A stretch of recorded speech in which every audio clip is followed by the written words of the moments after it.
Bibles to the book of 1 John.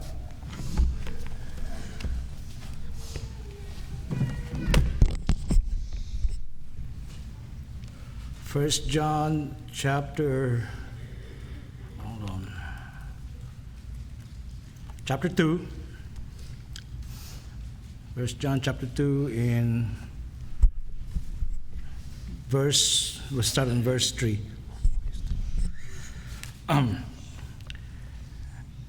And hereby we do know that we know him, if we keep his commandments. Stand up. He that said, I know him, and keep not his commandment, is a liar, and the truth is not in him.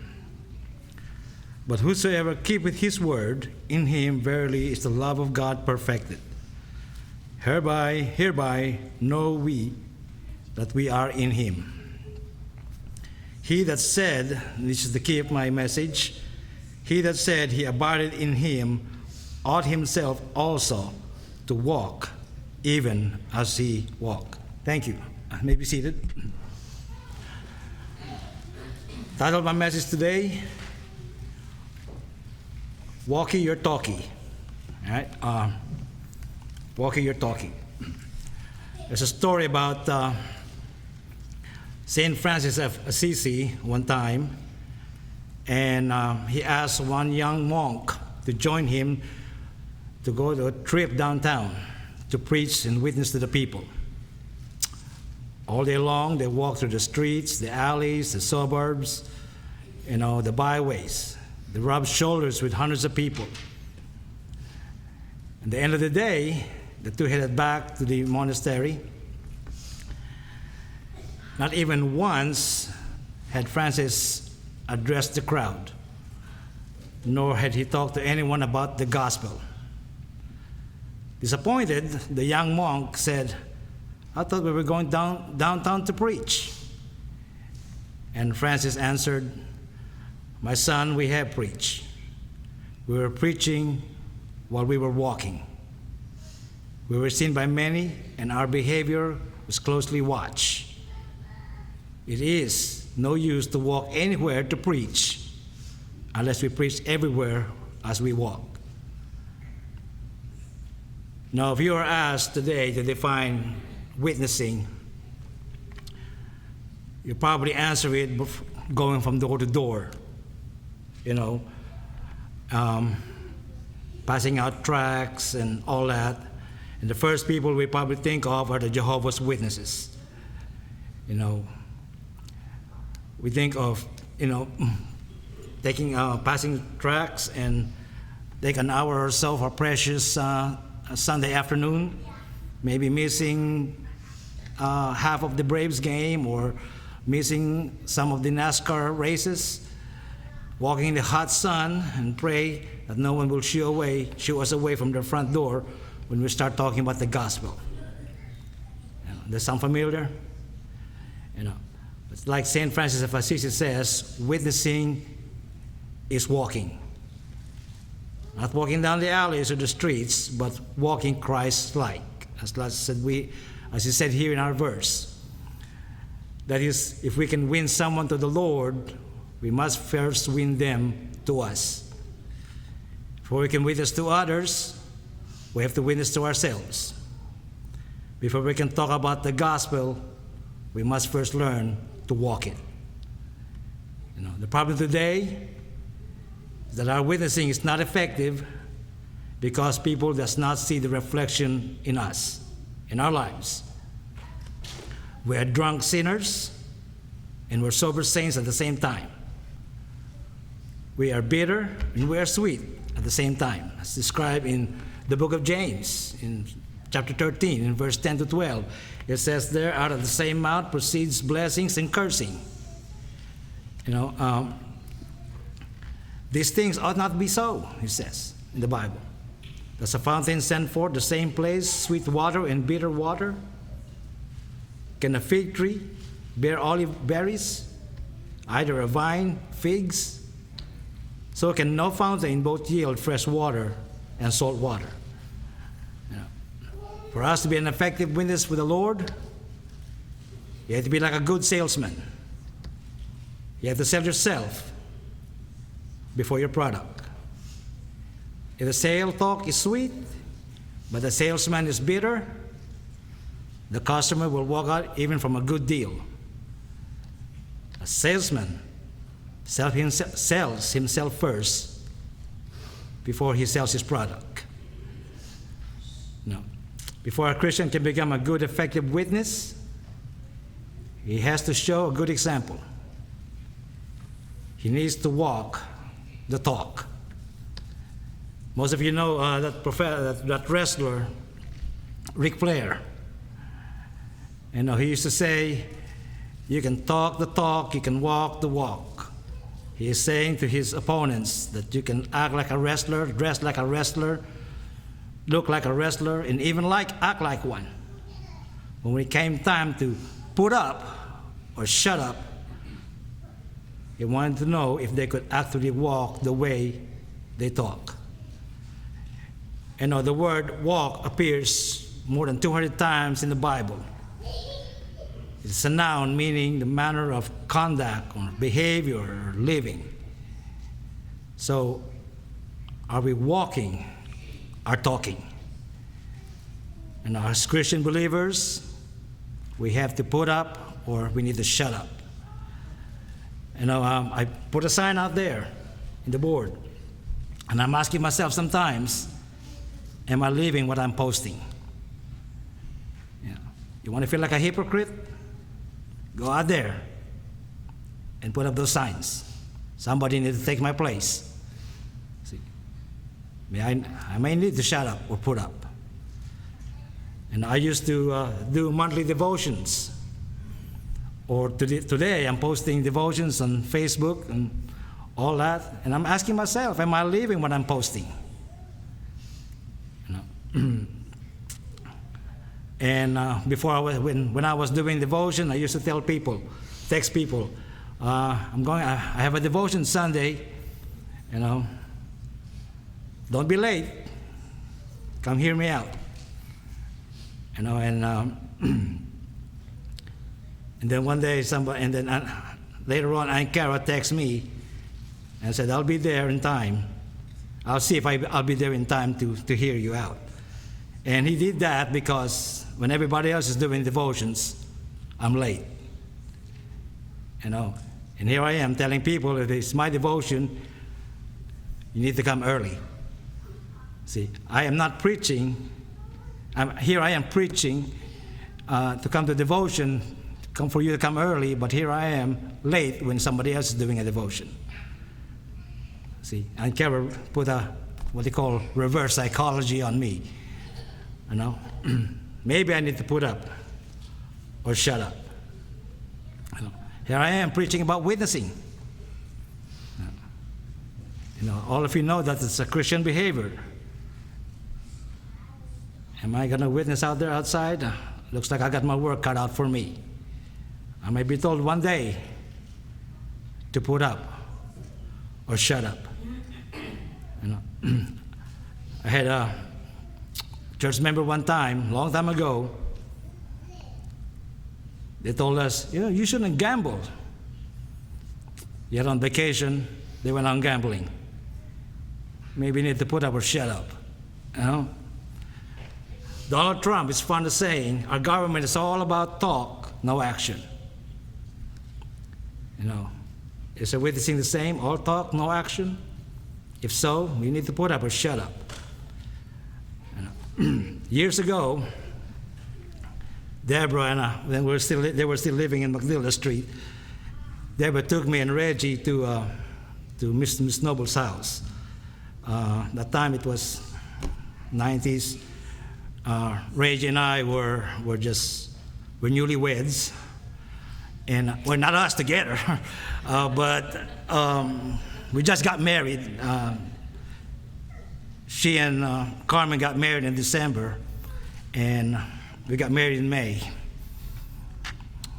No, yeah, I thought it was May. No, it's well, it's been 30 years. She hasn't said anything. So anyway,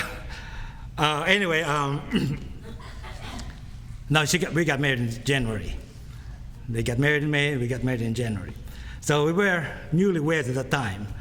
And we went to Miss Noble's house, and we went to borrow a punch bowl, because it was Christy's wedding shower, or something like that.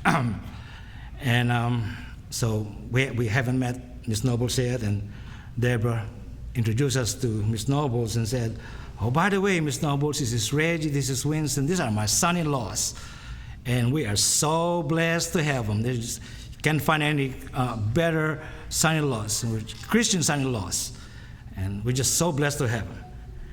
And I was like, okay, you know. And then Jim married Christy, Joey married Tara, Brandon married Jessica. Since then, never heard Deborah said those words again. You know, she did to put up or shut up. You know, Pastor Robbie Jeffries used to play basketball in high school. He told a story about how he ran the bleachers up and down. And on game day, he sat on the benches. Many members of the Lord's church are just like that. We run into the house of God on Wednesdays and Sundays, but outside the doors, we bench ourselves. We're lazy. We're not living like we should. Amen. You know, inside the house of God, this is the lecture room. Out there is the laboratory. What you learn from the inside is practiced on the outside. Inside of the house of God, we're limited here. Here we cannot cuss, we cannot smoke, we cannot drink, we cannot fornicate, we cannot gamble. Outside, it's a free fire zone. Or what Brother Sam says, the hot LC. Out there is the ground zero, the front lines, the epicenter, the war zone. That's where you're going to prove yourself. Inside the house of God, this is the locker room. Out there, that's the gridiron. Inside the house of God, our clothes-filled school. Out there, that's where it needs to get sweaty. You know, here we meet people nicely. Out there, we see rudeness. That's where the fiery darts are darting us, are shooting us everywhere. It's outside where your Christianity is tested and proven, where your talk is challenged by your walk, where the score counts the most, where the lives of the child of God counts. It's where they score their touchdowns and their home runs and their 3 points. It's outside.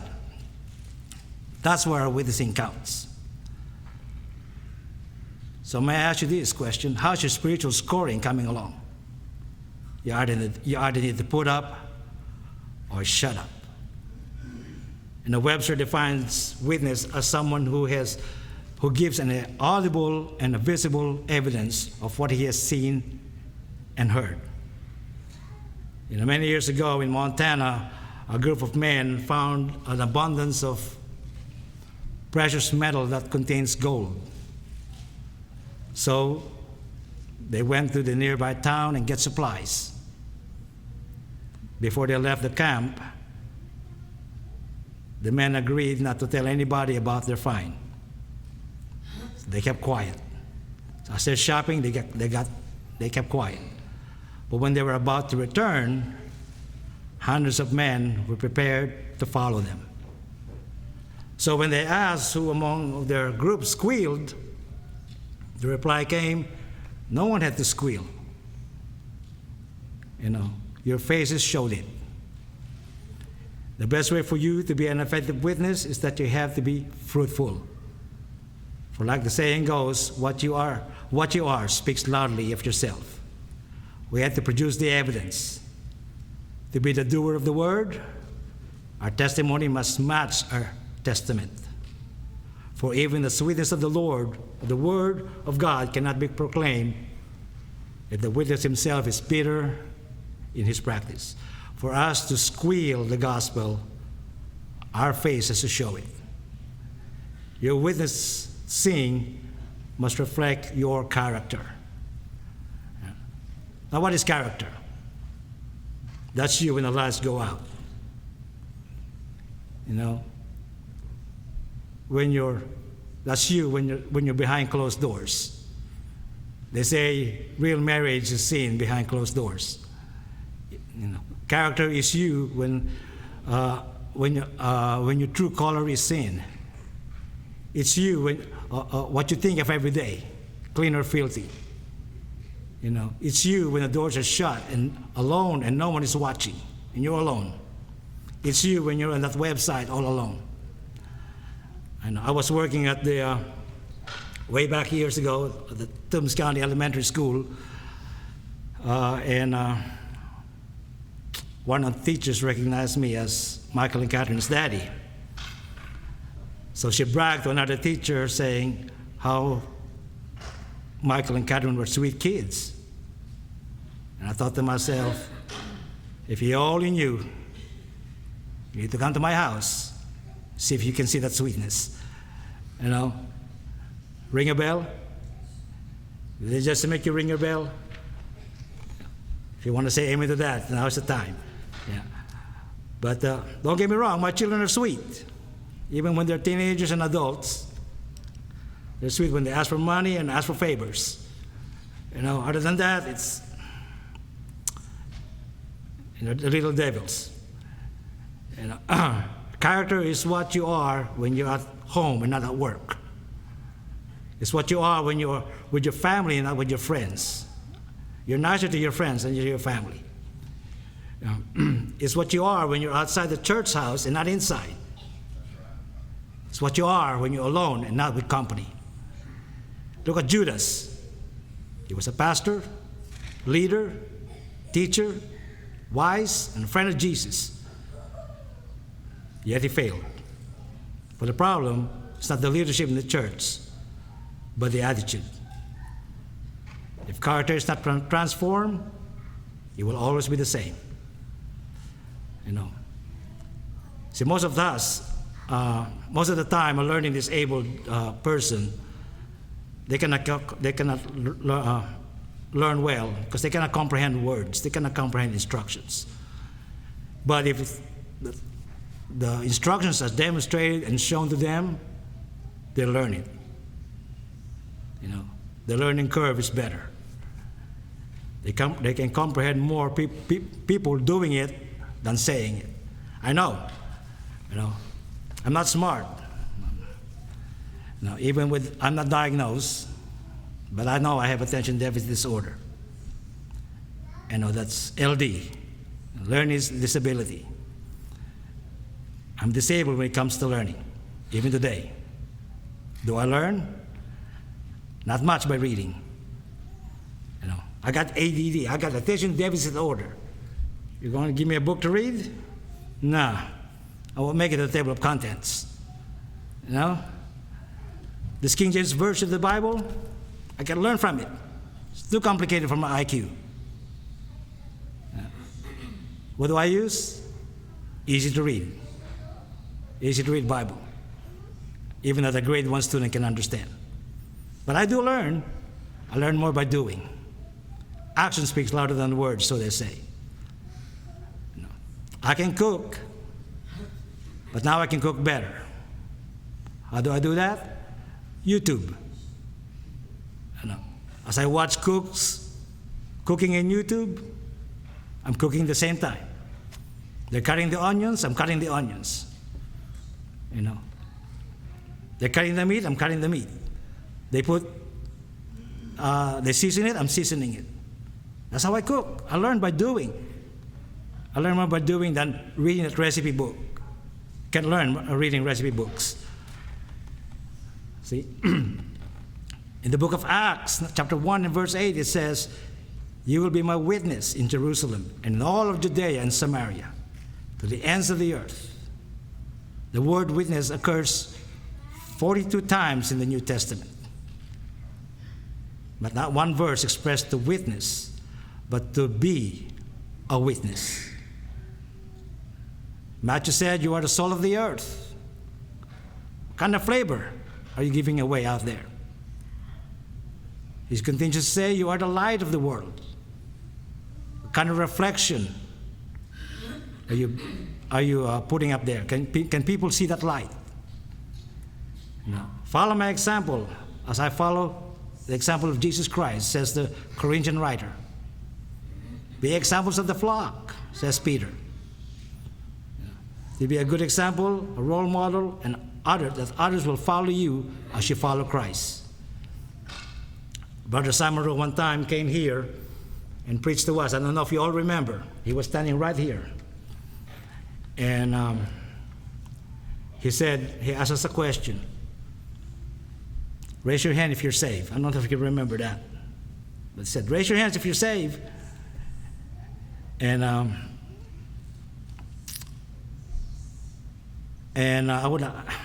glad. And then as soon as he said that, he said, no, don't do that.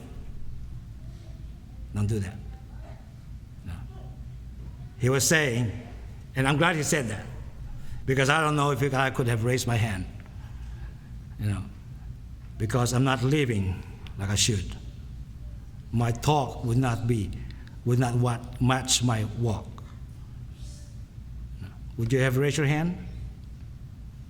Be careful next time when someone asks you the same question. You could be asked how you live your life as a saved person. No. Brother Paul said one time, many of us, talking about members of Lamar Baptist Church, are not living like Christians. And that he is even ashamed of himself, calling himself one. Charles Stanley said to his congregation, 90% of you are not saved. He could have seen them not walking, they're talking. Their testimonies not matching their testament. Mark Twain said that if Jesus will come and live in this earth today, there's one thing he would not want to be called: a Christian. Christianity today is just a word. Too many have taken it for granted. There's a woman out there, probably 40 years old, and she was asked, how come you're still single? Are you looking for a Christian man? And she said, I'm not looking for a Christian man. I'm looking for a godly one. There's a difference between a Christian and being godly. It's one thing to call yourself a Christian. It's not to call yourself godly. It's easy to raise your hand and say, I'm saved. It's different to live saved. Jesus said during the Last Supper, one of you will betray me. And the Apostle Philip must have examined himself and asked Jesus, it is I? Have you examined yourself, as the Bible commanded? Have you asked, is it I that betray the Scriptures? What I've learned, is it I that denied it? It's when talking doesn't match your walking that red flags starts waving, your Christianity and salvation being questioned. People will remember examples rather than explanations. They will remember the things you see. They will remember more the things they see rather than the things they hear. Yep. Look at Top Gun. 1986, the movie Top Gun came out. It was so good of a movie that everybody in that movie became famous. Tom Cruise was famous. He became more famous. Meg Ryan, he was a soap opera star, became a Hollywood star. Val Kilmer from Iceman, he became Batman. Anthony Edwards from Goose, he became Green, Dr. Green on ER. Tim Robbins in The Shawshank Redemption, and Clarence Hilliard and Walker, Texas Ranger. They became famous. To this day, they're famous. Their theme song, Take My Breath Away, has 325 million views on YouTube today. The Highway to the Danger Zone has 100 million views and counting. After the movie was shown, the recruitment in the U.S. military went up. Of the 20,000 that signed up for the U.S. military in 1987, 16,000 of them went to the Navy. The Navy pilot recruiting went up 500%. The flight school, everybody wanted the need for speed, kind of like that, you know. The Ray-Ban company, let me tell you something about the history of the Ray-Ban. It was going bankrupt in 1986, you know. But in the movie, the actors wore the Ray-Ban aviator model. After the movie, the Ray-Ban sales went up 40%. And for 38 years, they're still in business after that. The top brand was saved by Top Gun. You know, that aviator model today, it costs $2,500. The most expensive sunglasses in the world. You know, the phrases they use in Top Gun, we're still using them today. You know, the great balls of fire, we're still saying those things. I heard Reggie and Jim say one time, master brakes, they'll fly right by. You know? And I'm too close for missiles and switching to guns. I mean, those are Top Gun phrases. You know, that you're still dangerous, but you can be my wingman anytime. We're still using those phrases. You know, Stephanie told me one time, take me to bed or lose me forever. You know, that's a Top Gun phrase. I thought, did you just watch Top Gun? You know, did you think I took my wife to bed that night? Well, that's classified. I can tell you, but then I have to kill you. You know, that's a Top Gun phrase too. I can tell you this much, I was inverted. Yeah? That's a Top Gun phrase also. Yeah, those phrases, we're still using them today. You know, Top Gun movie was so good that people are still talking about it. You know, and I watched that movie in 1986. I don't think Brandon and Jessica was born yet at the time. The movie never got old. People are still talking about Maverick and Goose. You know, that's what happens when your showing is great. It's good. When your actions are good. And when your true story movie is shown, you will have 4 or 5 star ratings. You'll have many views in YouTube and TikTok, if you want to call it that. And people will not get tired watching your reruns. I never get tired watching the reruns of Top Gun, the first Top Gun. That second Top Gun, I could care less of watching it again. You know, you act well and perform well in your Christian life, people will be talking about your good deeds. You'll be famous, and your reputation will never grow old. You know, look at Tom Brady. He was selected 199th overall in the 6th and 8th draft, and the 8th draft of the NFL. Of the 6 quarterbacks drafted year 2000, he's the only one left playing, becoming the longest playing quarterback in NFL history. He was 4th string quarterback for the Patriots. When he replaced the injured Drew Bledsoe in 2002, he started games ever since, breaking all kinds of NFL records in the next 20 years.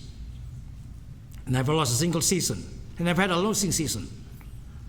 You know, he won 17 division titles, the most in NFL. Of the 10 Super Bowls, he won 6. The only player to have 6 championship rings. More Super Bowl appearances than any NFL player in history. He has been in every team in the NFL. Even the Patriots. You know, and he is remembered today because he played so good. You play, or you live your life as a child of God so well, you too will be remembered like a household name. Yep. Our church, for one thing, look at the Braves. 1990, they were the last place. They were the last sorriest team in the Major League Baseball. They recorded 65 wins and 97 losses. The worst baseball team in the country. But in 1991, they went to their first Super Bowl, Super World Series. They lost to the Minnesota Twins, but they were branded as champions, the Cinderella team. 1992, they went back to the World Series. Some of you remember that Sid Bream run. You know, yeah, some that won that they were the bottom of the ninth. The score was tied. Sid Bream was second base, David Justice was in third base, and Antonio Cabrera batted the ball, and David Justice scored the tying run, and Sid Bream ran from second base all the way to home base, and scored, and they went back to the World Series. Yeah. Only to lose to the Blue Jays. Yeah. But a lot of you can still YouTube that Sid Bream run. I bet that night Ankara was jumping. And Reggie probably jumping too and screaming and all that. You know? It will be 1995 when they will win their first World Series title. It was a team that had 22 consecutive losing months. In 1990, they led the entire National League in errors and finished in last place. But in 1991, they went from worst to first, becoming the first team in the National League to go from last place to first place in the next year. Because they played so well, the Atlanta Braves dominated the 90s, winning 14 divisional titles, 3 World Series. Their pitchers, Glavine, Smoltz, Avery, Maddox, they were the best in the 90s. Their jersey numbers retired because of their greatness. No, that was in 1992. It's been a long time. Tara and Christy were still in UGA. Yep. Reggie and Carmen still not married. I don't think they were married at the time. Still in college. Jessica was still little, looking like Kendall. You know? I don't know if Brandon was born at the time. I don't know. Stephanie just got out of nursing school. I was still an unlicensed physical therapist, flunking the boards. You know? Yep. Jim just got out of prison. Just kidding. No, he was making money then. He was working at the plant. You know, and going to the police academy. Kendall was still a high school principal. You know, Deborah, still Deborah. We don't even know Neil at that time. You know, Ankara still working at the old hospital. Yeah. So it's 1992. It's been a long time. You act right as a church member. Not only people will remember you, they will remember your team, your church, the Landmark Baptist Church. He will uplift, the individual will uplift his group. The sheep will uplift his flock. You know, you characterize people by their walk, and you will never be fooled by their talk. You know, a Christian's way of living will tell others everything they need to know about the child of the living God.